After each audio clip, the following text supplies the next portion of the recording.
آج عقیدے کے درس میں اس بات کا بیان ہوگا کہ کسی معاملہ یا کسی واقعہ کے ہونے میں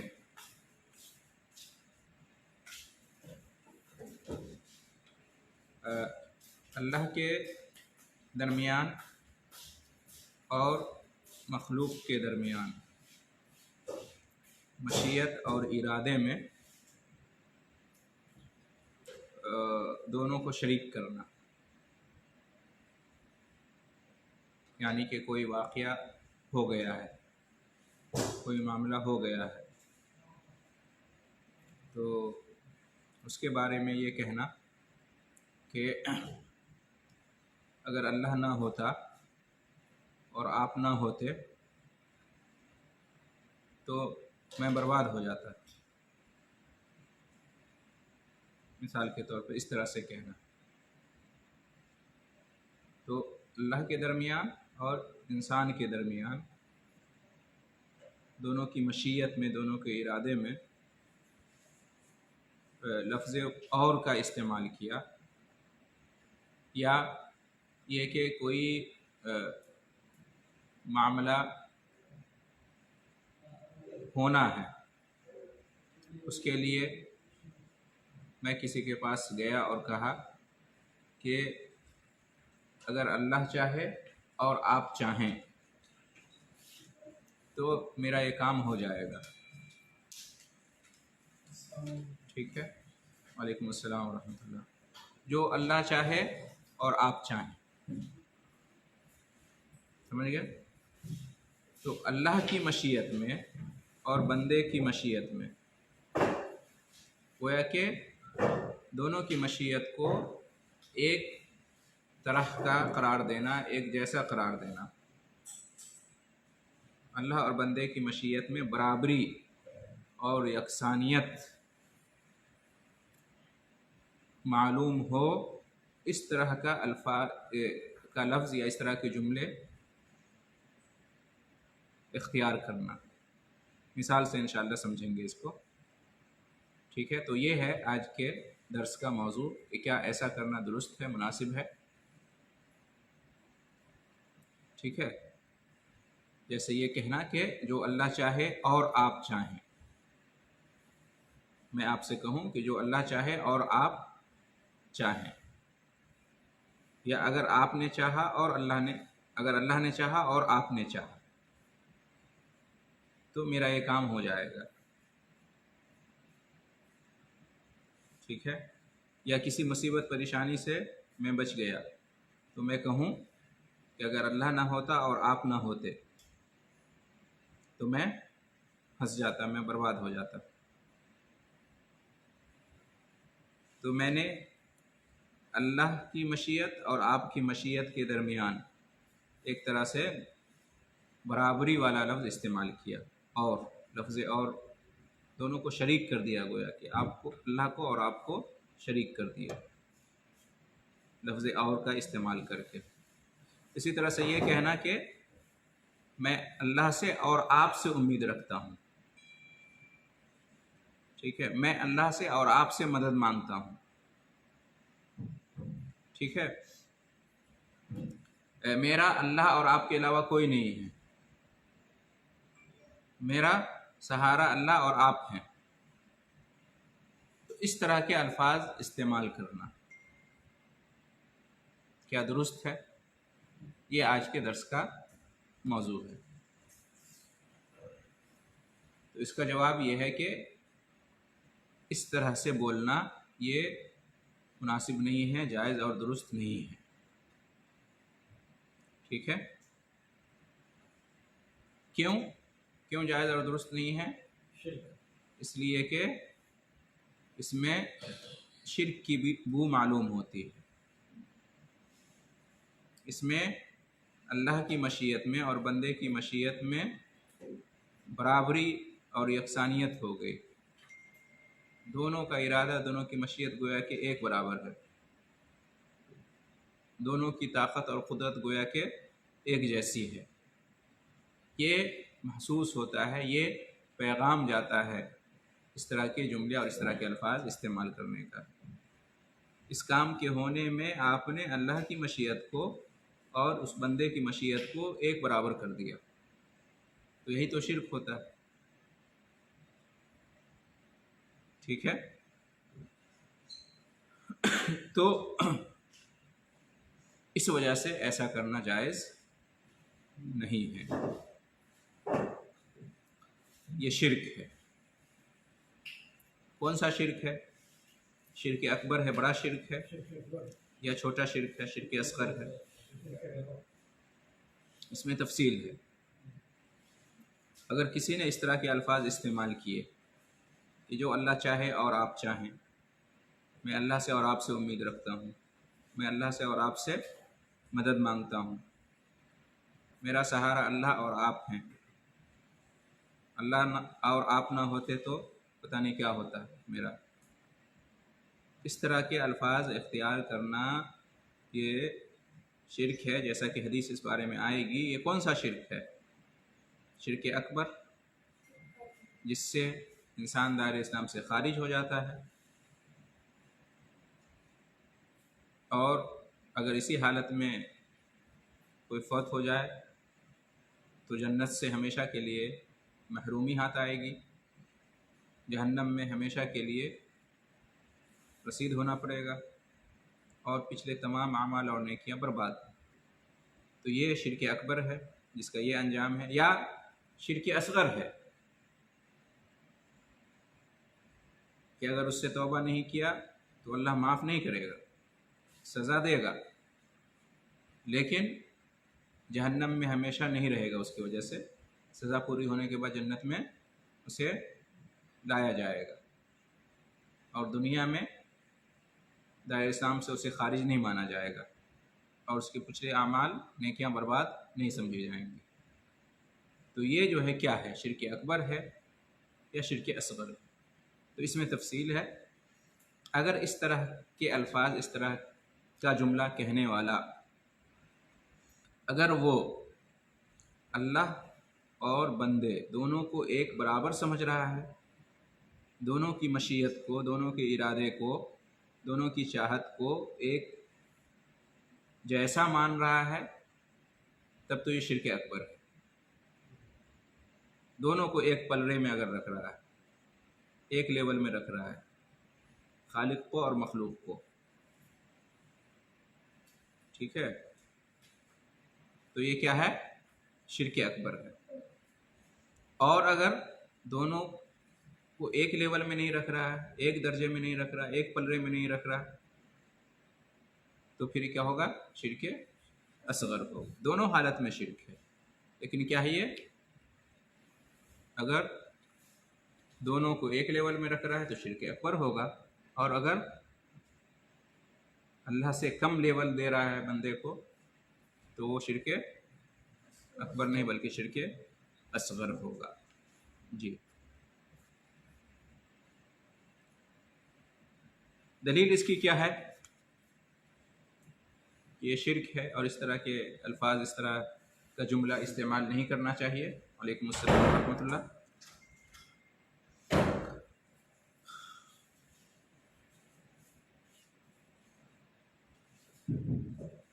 ایک شخص نبی کریم صلی اللہ علیہ وسلم کے پاس آیا اور اس نے کہا ما شاء اللہ و شئت، جو اللہ نے چاہا اور آپ نے چاہا، یا جو اللہ چاہے اور آپ چاہیں۔ ایک شخص نے نبی کریم صلی اللہ علیہ وسلم کے پاس یہ کہا تو آپ صلی اللہ علیہ وسلم نے فرمایا اجعلتنی للہ ندا، کیا تم نے مجھے اللہ کا شریک بنا دیا؟ کیا تو نے مجھے اللہ کے برابر بنا دیا؟ تو یہاں کیا ہوا؟ نبی کریم صلی اللہ علیہ وسلم نے گویا کہ نکیر فرمائی۔ جب اس شخص نے اس طرح کا جملہ استعمال کیا کہ جو اللہ چاہے اور آپ چاہیں، تو اس جملے پر آپ نے نکیر فرمائی، آپ نے انکار کیا، گویا کہ آپ نے یہ کہا کہ اس طرح سے مت کہا کرو، کیونکہ جب تم اس طرح کہتے ہو تو گویا کہ تم مجھے اللہ کے برابر، اللہ کا شریک بنا دیے۔ تو اس سے کیا معلوم ہوا کہ اس طرح کے الفاظ، اس طرح کے جملے نہیں کہنے چاہیے کہ جو اللہ چاہے اور آپ چاہیں، میں اللہ سے اور آپ سے امید رکھتا ہوں، میں اللہ سے اور آپ سے مدد مانگتا ہوں، میرا سہارا اللہ اور آپ ہیں، اگر آپ اللہ نہ ہوتا اور آپ نہ ہوتے تو میں ہلاک ہو جاتا۔ اس طرح کے الفاظ اور جملے استعمال کرنا یہ جائز نہیں ہے اور یہ شرک ہے، جیسا کہ نبی کریم صلی اللہ علیہ وسلم نے اس شخص سے کہا۔ ٹھیک ہے؟ کیوں شرک ہے؟ اس لیے کہ لفظ اور جو ہے یہ پہلے اور بعد، اور سے پہلے جو ہے اور کے بعد جو ہے، دونوں کو پارٹنر بنا دیتا ہے، دونوں کو برابر اور شریک بنا دیتا ہے، دونوں کو حصے دار بنا دیتا ہے۔ تو اللہ کی چاہت اور بندے کی چاہت دونوں کو آپ نے گویا کہ برابر کر دیا، یا کم سے کم دونوں کو شریک کر دیا، کم یا زیادہ یا برابر، ہر حال میں یہ شرک ہے۔ کیا ہے؟ شرک ہے، جیسا کہ نبی کریم صلی اللہ علیہ وسلم نے ارشاد فرمایا۔ اسی طریقے سے آپ صلی اللہ علیہ وسلم نے ارشاد فرمایا لا تقولوا ما شاء اللہ وشاء فلاں، ایسا مت کہو کہ جو اللہ چاہے اور فلاں چاہے۔ نبی صلی اللہ علیہ وسلم نے یہ باضابطہ فرمایا ہے کہ اس طرح سے مت کہا کرو کہ جو اللہ نے چاہا اور آپ نے چاہا، یہ مت کہا کرو۔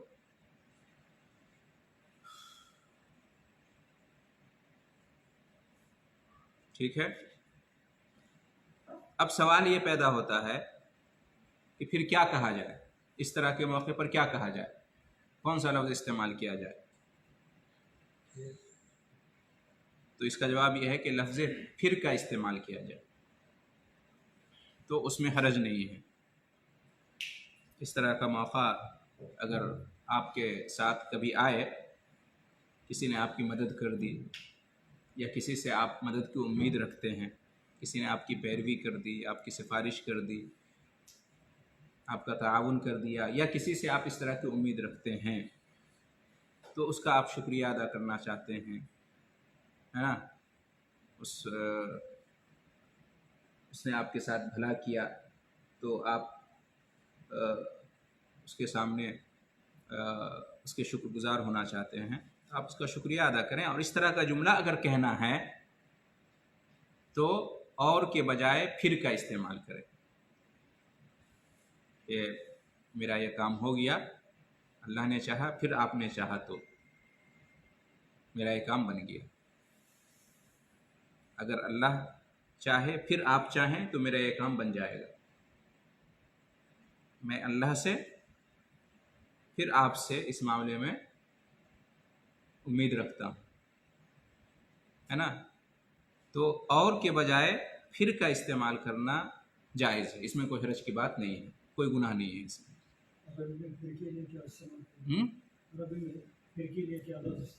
ثم، ہاں ثم، اور کے لیے وہ استعمال ہوتا ہے، واو زبر وہ، اور پھر کے لیے ثم استعمال ہوتا ہے۔ ٹھیک ہے؟ اس کی دلیل کیا ہے؟ ایک تو یہ ہے کہ پھر استعمال کریں، یا یہ ہے کہ آپ نہ اور کا استعمال کریں نہ پھر کا استعمال کریں، سیدھے اس کا شکریہ ادا کریں، اور اس طرح کا جملہ آپ بولے ہی نہیں۔ اگر بولنا ہو تو صرف یہ کہے کہ جو اللہ چاہے، بس اللہ نے چاہا تو ایسا ہوا، مخلوق کا ذکر ہی نہ کریں اس میں۔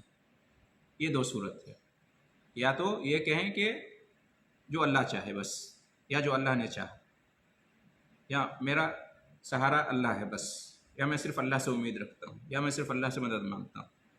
اگر اللہ نہ ہوتا تو پتہ نہیں کیا ہوتا۔ صرف اللہ کا ذکر کریں، کسی اور کا ذکر نہ کریں ساتھ میں، یہ زیادہ بہتر ہے اگر ایسا کرتے ہیں تو۔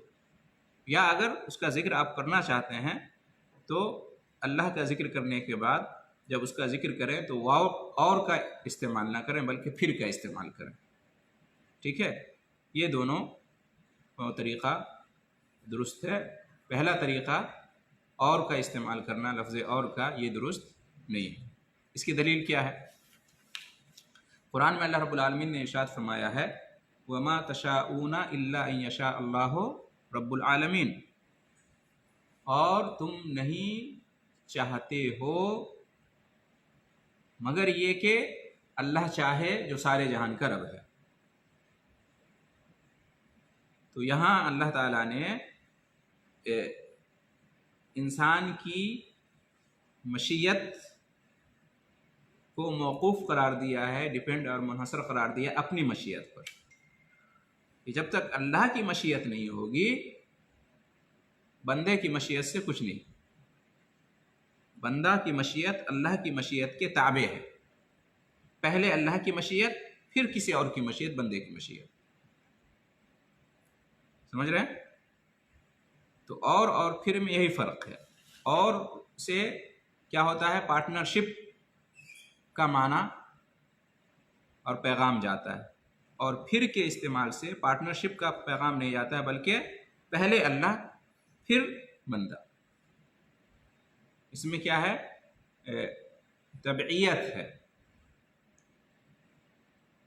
پہلے اللہ کی مشیت کو رکھا اور بندے کی مشیت کو پیچھے رکھا، ساتھ میں نہیں رکھا، برابر نہیں رکھا۔ لیکن جب اور کا استعمال کرتے ہیں تو اس میں اللہ اور بندے کی مشیت ایک ساتھ ہو جاتی ہے، ایک برابر ہو جاتی ہے، تو یہ فرق ہے۔ تو قرآن کی جو آیت ہے وَمَا تَشَاءُونَ إِلَّا أَن يَشَاءَ اللَّهُ رَبُّ الْعَالَمِينَ، اور تم نہیں چاہتے ہو الا یہ کہ اللہ چاہے جو سارے جہان کا رب ہے، تو اس میں یہی فرق ہے اللہ اور بندے کی مشیت میں۔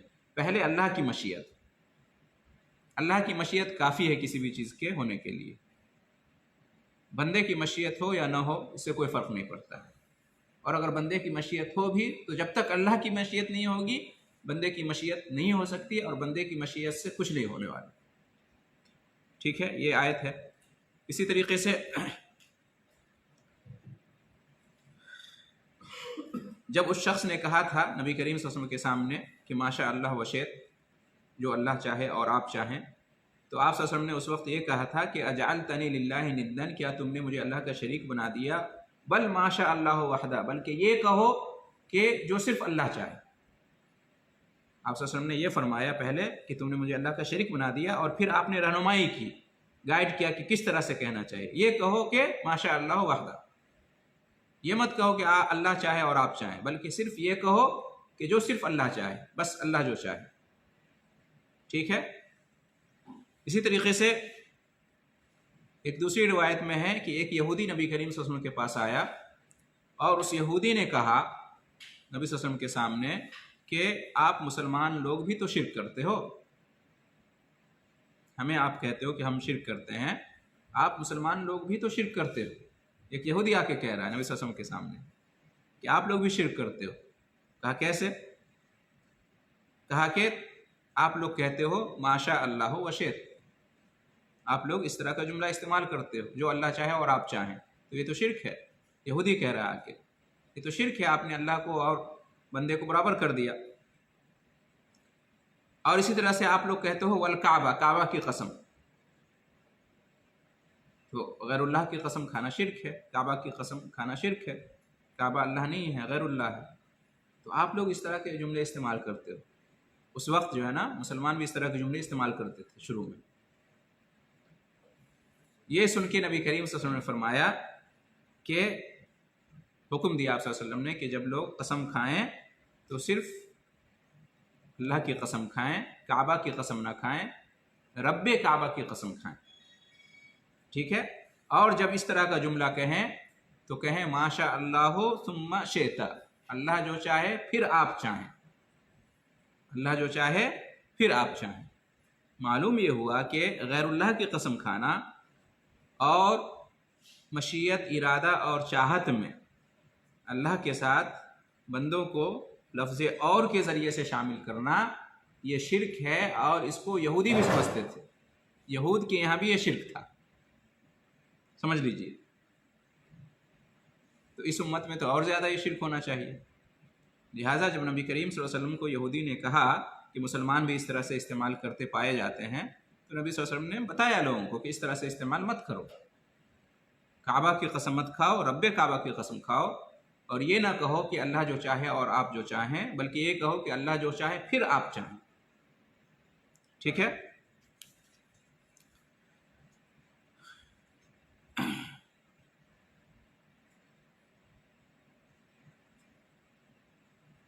یہاں جو ہے،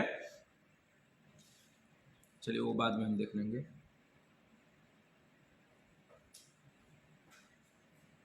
ایک قصہ بیان کرنا مناسب ہوگا جو نبی کریم صلی اللہ علیہ وسلم نے بیان کیا ہے، صحیح مسلم شریف میں روایت ہے کہ بنی اسرائیل میں 3 شخص تھے. ایک تھا ابرس، جس کو برس کی بیماری تھی، کوڑھی جس کو کہتے ہیں، کوڑھ کی بیماری تھی، ہے نا. اس میں کیا ہوتا ہے، بدن میں سفیدی آ جاتی ہے، پورا جو جلد ہے، چمڑا ہے، اسکن سب سفید ہو جاتا ہے. کوڑھ کہتے ہیں اس کو یا برس کی بیماری؟ کوڑھ کہتے ہیں. ہاں، چھالے آ جاتے ہیں اور گوشت وغیرہ بھی ٹکڑے ٹکڑے ہو کے گرتے ہیں یا کیا ہے. بہرحال وہ ابرس کا لفظ آیا، سفیدی کی بیماری جس کو تھی. اور دوسرا شخص تھا اقرع. اقرع کہتے ہیں گنجا کو، جس کے سر پہ بال نہیں تھا. اور تیسرا شخص تھا عامہ، نابینا، اندھا، جو دیکھ نہیں سکتا تھا. یہ 3 لوگ تھے بنی اسرائیل میں. اللہ تعالیٰ نے انہیں آزمانا چاہا، اللہ تعالیٰ نے انہیں آزمائش میں ڈالنا چاہا، ان کا امتحان لینا چاہا کہ کون پاس ہوتا ہے، کون فیل ہوتا ہے. تو ایک فرشتے کو بھیجا اللہ تعالیٰ نے ان تینوں کی طرف. وہ فرشتہ سب سے پہلے ابرس کے پاس آیا، جس کو برس کی بیماری تھی، سفیدی کی بیماری تھی. وہ فرشتہ اس کے پاس آیا اور اس کو کہا کہ تمہیں کون سی چیز سب سے زیادہ پسند ہے، تمہیں کیا چاہیے؟ تو اس کو کیا چاہیے؟ اس کو کیا چاہیے تھا؟ ہاں. تو اس نے کہا کہ میرے بدن کا رنگ جو ہے وہ اچھا ہو جائے، جو جلد چمڑے کا رنگ ہے وہ صحیح ہو جائے، اور میرے اندر جو یہ بیماری ہے جس کی وجہ سے لوگ مجھ سے نفرت کرتے ہیں وہ بیماری دور ہو جائے. مجھے اور کیا چاہیے؟ تو فرشتے نے اس پر ہاتھ پھیرا اور وہ ٹھیک ہو گیا. ٹھیک ہے. اس کے بعد پھر فرشتے نے کہا کہ تمہیں کون سا مال زیادہ عزیز ہے، پسند ہے؟ تو اس نے کہا کہ اونٹنی. تو فرشتے نے اسے ایک گابھن اونٹنی دے دی، حاملہ 10 مہینے کی حاملہ اونٹنی دے دی، اور برکت کی دعا کی اس کے لیے کہ اللہ تمہیں برکت دے. ٹھیک ہے. اور فرشتے وہاں سے چلے گئے. دوسرے کے پاس آئے فرشتے. کون تھا وہ؟ ہاں، گنجا، جس کے سر پہ بال نہیں تھا. فرشتے اس کے پاس آتے ہیں اور اس سے بھی یہی سوال کرتے ہیں کہ تمہیں کون سی چیز چاہیے، کون سی چیز سب سے زیادہ پسند ہے. تو اس نے کہا کہ میرے سر پہ بال آ جائے، مجھے بھی بال ہو جائے، اور یہ گنجا پن ایک عیب ہے، اس کی وجہ سے لوگ مجھ سے نفرت کرتے ہیں، تو یہ دور ہو جائے، ختم ہو جائے، لوگ مجھ سے نفرت کرنا بند کر دیں. مجھے یہی چاہیے، اور کیا چاہیے؟ تو فرشتے نے اس کے سر پہ ہاتھ پھیرا اور اس کے سر پہ بال آ گیا، اچھا سا بال آ گیا، خوبصورت ہو گیا وہ. اس کے بعد پھر پوچھا تمہیں کون سا مال چاہیے، کون سا مال تمہارے نزدیک زیادہ پسند ہے، عزیز ہے؟ تو اس نے کہا گائے چاہیے، گائے. تو اسے بھی گابھن گائے دے دی، حاملہ گائے دے دی، اور اس کے لیے برکت کی دعا کی، اور وہاں سے چلے گئے. تیسرے کے پاس آئے. تیسرا کون تھا؟ نابینا. اس کے پاس آ کے بھی فرشتے نے یہی کہا کہ کون سی چیز تمہیں پسند ہے؟ تو اس نے کہا کہ اللہ میری بینائی واپس کر دے، میں دیکھنے لگوں، اس سے زیادہ اور مجھے کیا چاہیے؟ تو ہاتھ پھیرا فرشتے نے اور اس کی بینائی لوٹ آئی. اس کے بعد پھر پوچھا کون سا مال چاہیے؟ تو کہا کہ مجھے بکری چاہیے. تو اسے بکری دی اور اس کے لیے برکت کی دعا کی، اور فرشتے وہاں سے چلے آئے. اب ایک زمانہ بیت گیا، ایک عرصہ گزر گیا. اس بیچ میں تینوں کے پاس بہت زیادہ مال و دولت ہو گئی. جس کو گابھن اونٹنی ملی تھی، اس سے بہت سارے اونٹ ہو گئے اس کے پاس، ایک وادی بھر گئی، سارا میدان بھر گیا. دوسرے کو گائے ملی تھی، گابھن گائے، اس سے بہت زیادہ گائے بیل ہو گئے، اور اس کا میدان، اس کی وادی پورا جو ہے نا بھر گئی اس سے. اور تیسرے کے پاس بکری تھی، اس گابھن بکری سے بہت سارے بکریاں ہوئی، اور اس کے پاس بھی مال اور وادی اس کی بھر گئی اس سے. ٹھیک ہے. تو تو ایک زمانہ گزر گیا، اس کے بعد فرشتہ دوبارہ آیا ہر ایک کے پاس، تینوں کے پاس، ٹھیک ہے. سب سے پہلے دوبارہ پھر کس کے پاس آئے؟ اسی جس کو برس کی بیماری تھی، سفیدی کی بیماری تھی. کس صورت میں آئے؟ پہلے بھی انسان کی صورت میں آئے تھے، اس بار بھی انسان ہی کی صورت میں، لیکن اسی ابرص کی شکل میں، اسی بیماری والے انسان کی شکل میں، سفیدی ہے بدن پہ. اور اس کے پاس آئے فرشتے اور کہا کہ میں مسکین آدمی ہوں، میں مسکین آدمی ہوں، اور میں سفر میں ہوں، اور سفر کے جو اسباب اور ساز و سامان ہوتے ہیں وہ ختم ہو چکے ہیں، مجھے منزل تک پہنچنا ہے، میرے پاس کوئی راستہ نہیں ہے منزل پر پہنچنے کے لیے، تم میری مدد کرو. جس اللہ نے تمہیں اتنا خوبصورت بنایا ہے اور اتنا مال عطا کیا ہے، ایک اونٹ دے دو مجھ کو تاکہ میں اپنی منزل کو پہنچ جاؤں. تو اس نے کہا بہت زیادہ حقوق ہیں، بہت زیادہ ذمہ داریاں ہیں، کوئی گنجائش نہیں ہے، میں نہیں دے سکتا. اس نے یہ کہا. تو اس فرشتے نے اسے یاد دلایا کہ میں تمہیں پہچانتا ہوں، تم بھی پہلے میری ہی طرح تھے، سفیدی کی بیماری تھی تم کو، تو اللہ نے اس کو دور کر دیا، تمہیں خوبصورت بنا دیا، اور تم مسکین تھے، فقیر تھے، تمہارے پاس کچھ بھی نہیں تھا، پھر اللہ نے تمہیں مال عطا کیا، میں تمہیں پہچانتا ہوں. تو اس نے کہا کہ نہیں نہیں، یہ تو سارا مال آباء و اجداد سے میں نے پایا وراثت میں، میرے باپ دادا کے پاس بھی تھا، اسی سے ہمیں یہ سب کچھ ملا ہے. جھوٹ بولا اس نے. تو فرشتے نے کہا کہ اگر تم جھوٹ بول رہے ہو تو اللہ تعالیٰ تمہیں پہلی حالت پہ لوٹا دے.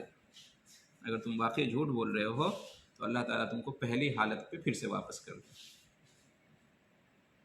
ٹھیک ہے. اب فرشتے کی دعا، اور واقعی وہ جھوٹا تھا، تو پھر سے اس کی حالت وہی ہو گئی. اس کے بعد کہاں آئے فرشتے؟ دوسرے کے پاس جو پہلے گنجا تھا اور فقیر تھا. اس کے پاس آ کے فرشتے نے یہی کہا، طلب رکھا، اپنی ریکویسٹ اپنے سامنے رکھی. ہاں، تو اس نے بھی وہی جواب دیا. تو اس کے لیے بھی فرشتے نے وہی بد دعا دی، اس کی بھی حالت پہلے جیسے ہو گئی، پھر سے اندھا بن گیا، پھر سے مسکین بن گیا. اس کے نہیں، اندھا نہیں، کون؟ گنجا. ہاں، پھر سے گنجا بن گیا. اب تیسرے نابینا کے پاس فرشتے آئے، اور نابینا نے فرشتے نے اس نابینا سے کہا کہ میں سفر میں ہوں، اور اسباب اور ساز و سامان سفر کے ختم ہو گئے ہیں، اور مجھے منزل پہ پہنچنا ہے، ایک بکری دے دو تاکہ میں پہنچ جاؤں. تو اس اندھے نے کیا جواب دیا؟ اس اندھے نے کہا کہ واقعی میں پہلے اندھا تھا، تو اللہ تعالیٰ نے مجھے بینائی عطا کر دی، میں دیکھنے لگا، اور واقعی میں پہلے مسکین تھا، غریب تھا، فقیر تھا، میرے پاس کچھ بھی نہیں تھا، تو اللہ تعالیٰ نے مجھے یہ سب کچھ عطا کیا ہے. آج تمہیں ضرورت ہے، تم مجھ سے مانگ رہے ہو اللہ کا حوالہ دے کے، واسطہ دے کر، تو تم جو چاہو لے سکتے ہو، جتنی بکریاں چاہو اس میں سے تم لے سکتے ہو، میں منع نہیں کروں گا، جو چاہو لے لو، جو چاہو چھوڑ دو، تمہاری مرضی. اس اندھے نے کہا. تو فرشتے نے کہا کہ مجھے کچھ بھی نہیں چاہیے، میں آزمائش کے طور پر تمہارے پاس بھیجا گیا تھا، تم تینوں کے پاس، اللہ نے تمہیں آزمایا، وہ دونوں فیل ہو گئے اور تم پاس ہو گئے. دعا دی اور فرشتے چلے گئے وہاں سے. ٹھیک ہے. یہ قصہ ذکر کرنے کا مقصد کیا ہے؟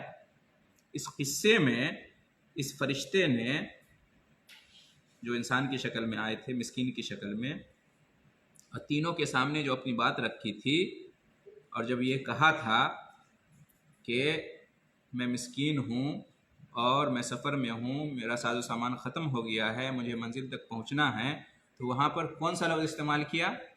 فلا بلاغ لی اليوم الا باللہ ثم بک. اس وقت یہ کہا تھا، کیا کہا تھا؟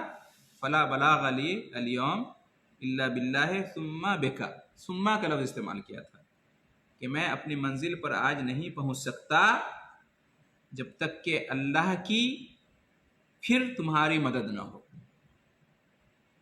تینوں کے سامنے اس نے یہی جملہ استعمال کیا کہ جب تک اللہ کی مدد پھر تمہاری مدد نہ ہو تو میں نہیں پہنچ سکتا.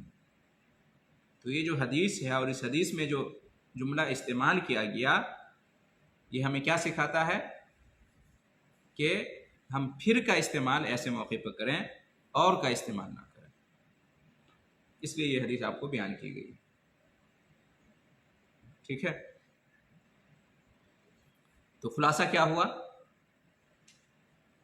اس حدیث سے؟ یہ جو قصہ بیان کیا، اسے کیا کیا معلوم ہوتا ہے؟ اس میں کون کون سی عبرت کی باتیں ہیں، نصیحت کی باتیں؟ بتا نمبر 1، جھوٹ نہیں بولنا چاہیے۔ نمبر 2،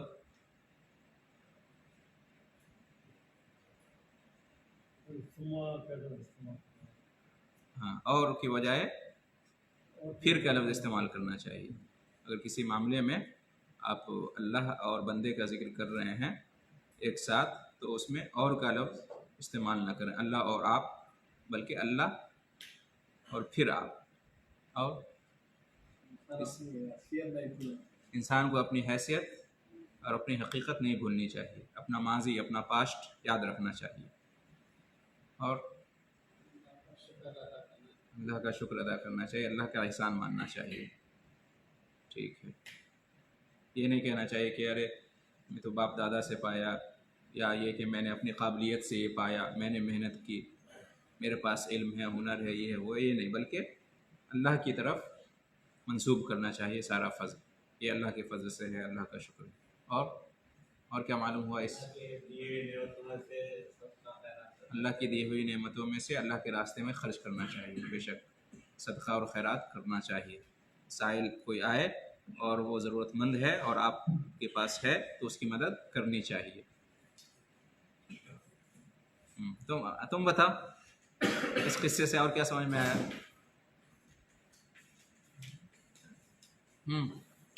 کیا سبق ملا اس قصے سے؟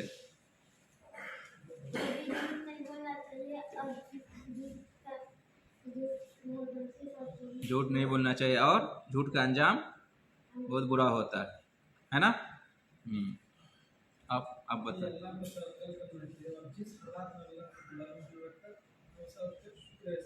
ہمیشہ اللہ کا شکر احسان کرنا چاہیے، اللہ سے مدد مانگنی چاہیے، اللہ پہ توکل اور بھروسہ رکھنا چاہیے۔ جی،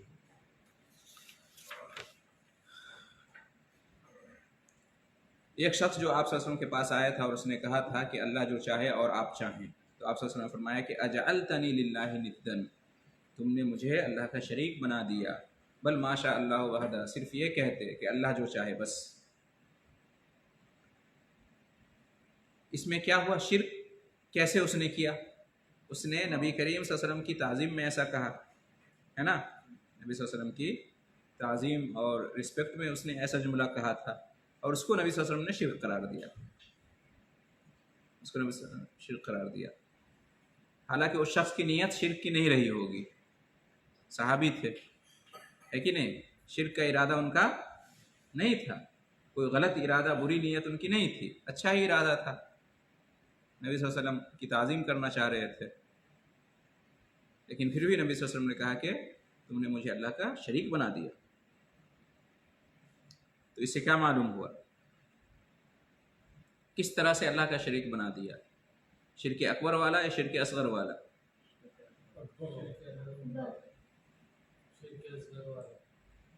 ہم نبی صلی اللہ علیہ وسلم نے اس میں وضاحت نہیں کی کہ شرک اکبر والا شریک بنا دیا یا شرک اصغر والا،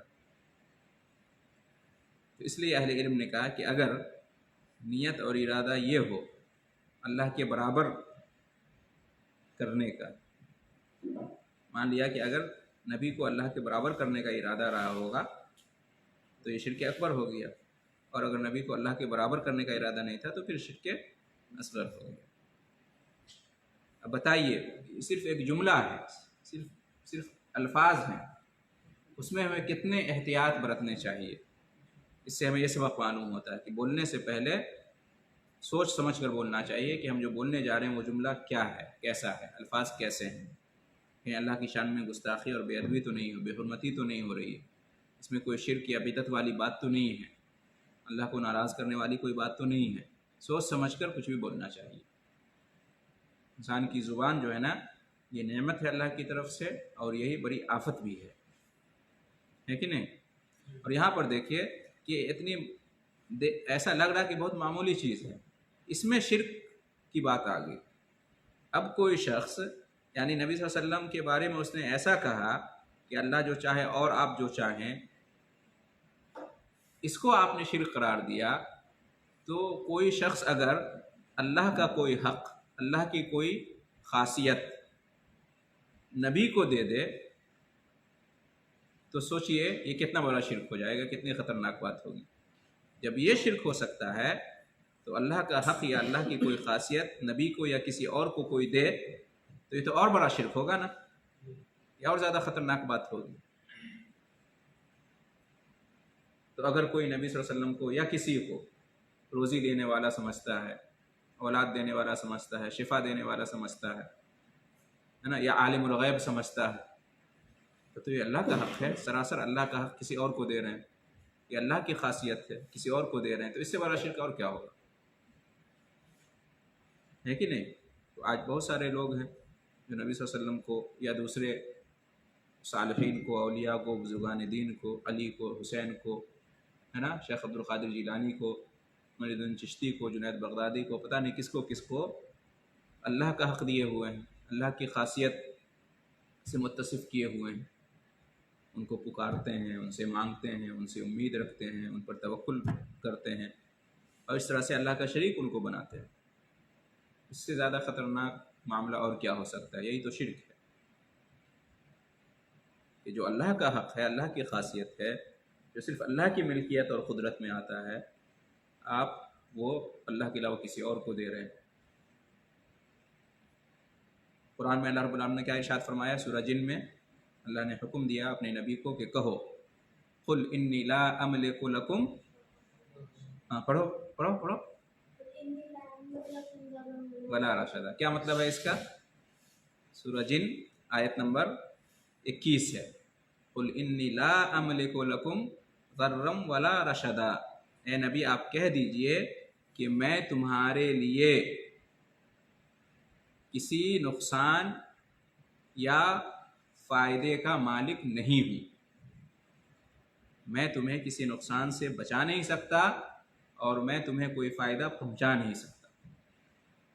اللہ کہہ رہے ہیں اپنے نبی سے کہ تم لوگوں میں اعلان کر دو، اپنی حیثیت بیان کر دو کہ میری حیثیت اللہ کی حیثیت نہیں ہے، نفع نقصان کا مالک میں نہیں، اللہ ہے. کوئی نفع پہنچائے تمہیں تو اللہ ہی پہنچا سکتا ہے، نقصان سے بچائے تو اللہ ہی بچا سکتا ہے. میری حیثیت نہیں ہے کہ میں تمہیں کوئی فائدہ پہنچاؤں یا کسی نقصان سے بچاؤں. ایسا فائدہ و نقصان جو صرف اللہ کی قدرت میں آتے ہیں، یہ مراد ہے اس سے. آج تو نبی کو لوگ قادر مطلق کہتے ہیں، مختار کل کہتے ہیں، اور کہتے ہیں کہ احد میں اور احمد میں صرف میم کا فرق ہے. ہاں، وہی جو مستوی عرش تھا خدا ہو کر اتر پڑا ہے مدینے میں مصطفیٰ ہو کر. اللہ کے پلے میں وحدت کے سوا کیا ہے، جو کچھ ہمیں لینا ہے لے لیں گے محمد سے. بتائیے اتنی خطرناک باتیں. اور نبی صلی اللہ علیہ وسلم اللہ تعالیٰ نے کیا ارشاد فرمایا سورہ انعام آیت نمبر 50 میں؟ قل لا اقول لکم، ہاں پڑھو بیٹا، سورہ انعام یاد ہے؟ سورہ انعام آیت نمبر 50 میں ہے، قل لا اقول لکم عندی خزائن اللہ ولا عالم الغیب. اے نبی آپ کہہ دیجئے کہ میں تمہیں سے یہ نہیں کہتا ہوں، میں یہ دعویٰ نہیں کرتا ہوں کہ میرے پاس اللہ کے خزانے ہیں. میرے پاس اللہ کے خزانے نہیں ہیں، یاد رکھو. ولا عالم الغیب، اور میں غیب بھی نہیں جانتا ہوں. صاف صاف نبی صلی اللہ علیہ وسلم کو اللہ ہدایت دے رہا ہے کہ تم لوگوں سے کہو کہ خزانوں کا مالک میں نہیں ہوں، اللہ کے خزانے کا مالک صرف اللہ ہے، میں نہیں ہوں، میں اس میں تصرف اختیار نہیں رکھتا. اور پھر غیب کا علم میرے پاس نہیں ہے، غیب کا علم بھی صرف اللہ کے پاس ہے. اس کے باوجود لوگ آج نبی صلی اللہ علیہ وسلم کو اور غیروں کو بھی اس طرح سے حیثیت دیتے ہیں جیسے کہ اللہ کے خزانے کے وہی مالک ہیں، وہ جس کو چاہیں دے، جس کو چاہیں نہ دے. تبھی تو غریب نواز کہتے ہیں، داتا کہتے ہیں، دستگیر کہتے ہیں، غوث اعظم کہتے ہیں. اور پھر جو کچھ ہوا، جو کچھ ہو رہا ہے، جو کچھ ہونے والا ہے، سب کچھ جانتے ہیں نبی صلی اللہ علیہ وسلم یا ہمارے ولی بزرگ. اس طرح کا عقیدہ لوگ رکھتے ہیں، جبکہ قرآن ہمیں یہ رہنمائی کرتا ہے کہ نفع نقصان کا مالک صرف اللہ ہے، ہر چیز پر قدرت صرف اللہ کو ہے، عالم الغیب صرف اللہ ہے، کوئی دوسرا نہیں ہے۔ تو یہ عقیدے کا معاملہ بہت ہی سنگین ہے، خطرناک ہے، اور سب سے اہم یہی ہے ہمارا عقیدہ درست ہونا چاہیے۔ عقیدے ہی سے فرق ہوتا ہے ایک مومن میں اور کافر میں، عقیدے ہی سے فرق ہوتا ہے موحد میں اور مشرک میں۔ مسلم اور غیر مسلم میں سب سے بنیادی فرق عقیدے کا ہے۔ خاص طور سے آج کے زمانے میں آپ دیکھیں لائف اسٹائل کو، زندگی گزارنے کا طریقہ آپ دیکھیں، جو بھی کلچر ہے آپ دیکھیں، کیا دیکھنے سے ایسا لگتا ہے کہ کون مسلم ہے کون غیر مسلم ہے؟ آپ باہر نکل جائیے مارکیٹ میں، مسلم اور غیر مسلم میں فرق نہیں معلوم ہوتا، وضاحت ایک جیسا، کلچر ایک جیسا، عمل ایک جیسا، اخلاق ایک جیسا، معاملہ ایک جیسا، کچھ بھی فرق نہیں معلوم ہوتا، ایسا لگ رہا ہے مسلم کا سب برابر۔ تو ایسے ماحول میں خاص طور سے فرق صرف عقیدے سے۔ عقیدہ کیا ہے؟ ظاہر میں تو کوئی فرق نہیں رہ گیا، تو کم سے کم عقیدے کو تو سلامت رکھو، اپنے عقیدے کی تو حفاظت کرو۔ معاملہ تو بالکل غیر مسلم جیسا ہو گیا ہے، اخلاق غیر مسلم جیسا، لین دین غیر مسلم جیسا، کلچر، وضاحت سب ایک غیر مسلم جیسا، حلال و حرام کی کوئی تمیز نہیں، جیسے غیر مسلم کو نہیں مسلمان کو بھی نہیں۔ تو کم سے کم اپنا عقیدہ، اپنا دین، اس کو تو سلامت رکھو، توحید پر قائم رہو، شرک سے بچو۔ یہ تو سب سے بنیادی فرق ہے، کم سے کم اس کی تو ضرور حفاظت ہونی چاہیے۔ تو بہت اہم معاملہ ہے، اس کو سمجھنے کی ضرورت ہے۔ دعا ہے اللہ رب العالمین سے کہ ہم سب کو نیک توفیق عطا فرمائے، توحید کے اوپر قائم رکھے اور شرک سے بچائے، سنت کی پیروی کی توفیق دے اور بدعت سے اللہ رب العالمین بچائے۔ جی آپ کچھ کہنا چاہیں گے اس قصے سے، اور کیا معلوم ہوا؟ ہاں، اس کے قصے میں یہ جیسے نا تھوڑا ہٹ کے، جیسے بولتے ہیں نا اونٹ، ہم نے اونٹ پالا، جو لوگ بولتے ہیں جو اونٹ پالتا ہے وہ تھوڑا اونٹ تھوڑا تکبر والا جانور ہے۔ اچھا، انسان میں وہ چیزیں آ جاتی ہیں۔ بکری نبی کی سنت ہے، بکریاں چراتے تھے، بکری تھوڑی مسکین سی ہوتی ہے۔ اچھا، آپ نے سنا ہوگا بکری پالتا ہے وہ زیادہ امیر ہوتا ہے۔ ہاں صحیح بات ہے، وہ چیزیں اس میں آ جاتی ہیں۔ جی یہ تو صحیح ہے کہ مطلب اونٹ کا مزاج تھوڑا جو ہے نا گرم ہوتا ہے، اور جو ہے اونٹ کے اندر کینہ پایا جاتا ہے، اور اگر کبھی آپ نے غلطی سے بھی اونٹ کے ساتھ برا سلوک کر دیا ہے تو اس کو یاد رکھتا ہے، موقع کی تلاش میں رہتا ہے، وہ آپ سے انتقام لے لے گا۔ کئی واقعات بھی ایسے ہوئے ہیں۔ تو اونٹ کے چرانے والے پر بھی اس کا اثر ہوتا ہے، جبکہ اس کے مقابلے میں بکریاں جو ہیں نرم و نازک ہوتی ہیں، تو بکریاں چرانے والے اور جو بکریوں کے اس میں رہتے ہیں تو وہ بھی نرم دل کے ہوتے ہیں، عام طور سے ایسا ہوتا ہے، ٹھیک ہے۔ اور اس لیے نبی صلی اللہ علیہ وسلم نے بھی بکریاں چرائی ہے، اور بھی بہت ساری حکمت ہے بکریاں چرانے میں۔ جی ہاں، تو اور حدیث میں بھی آیا ہے، آپ نے جو کہا کہ وضو ٹوٹ جاتا ہے اونٹ کا گوشت کھانے سے، تو اس کی ایک وجہ پوچھی گئی کیوں؟ تو فرمایا کہ انہا خلقت من الشیطان، یعنی اونٹ کے اندر شیطان کی صفت ہوتی ہے، ٹھیک ہے، اور شیطان جو ہے آگ سے پیدا کیا گیا ہے،